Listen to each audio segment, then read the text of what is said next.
The article continues, says, ICE out for good. Many of Saturday's protests were dubbed, quote, ICE out for good, with organizer Indivisible saying the rallies aim to, quote, mourn the lives taken and shattered by ICE and demand justice and accountability. In Minneapolis, a coalition of migrant right groups called for a demonstration at Powderhorn Park, a large green space near the residential neighborhood where the deadly shooting occurred. They said the rally would call for a quote, end to deadly terror on our streets. Reporting from a rally in Minneapolis on Saturday afternoon, Al Jazeera's Manuel Rapallo said the protesters have been expressing outrage, but overwhelmingly, we hear people say they're here to demonstrate peacefully. Quote, we're also hearing a lot of calls for justice. What I'm not hearing is too much optimism that there will be justice in this case, Rapallo said, referring to Good's killing. Minneapolis Mayor Jacob Frey, who demanded the ICE leave the city after the deadly incident, said on Saturday that 29 people had been arrested overnight as police responded to continued protests. Frey stressed that while most protests have been peaceful, those who damage property or endanger others will be arrested.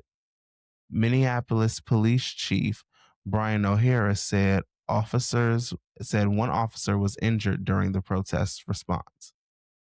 Meanwhile, three U.S. lawmakers representing Minnesota attempted to tour an ICE facility in Minneapolis building on Saturday morning, but were told to leave after initially being allowed to enter. U.S. Congresswoman Ilhan Omar, Kelly Morrison, and Angie Craig accused ICE agents of obstructing members of Congress from fulfilling their duty to oversee operations there.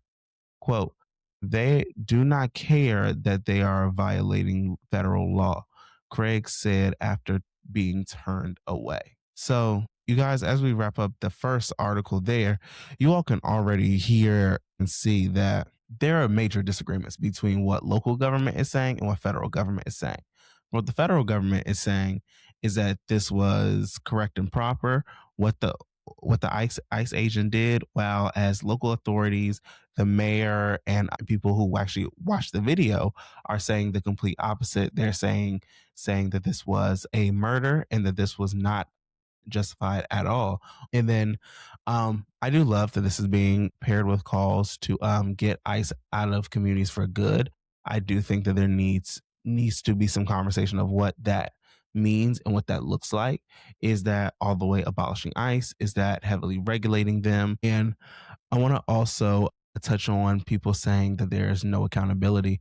The sad thing is that this reminds me a lot of police officers killings, because a lot of times with police officers there are no accountability, and I say a lot of times, it's 9 times out of 10 we see that for some reason in this country it is easier for citizens and residents to believe the words of police officers than it is to believe the words of an actual video that they're watching, believe the actual residents and community members who are actually giving their firsthand account of what happened.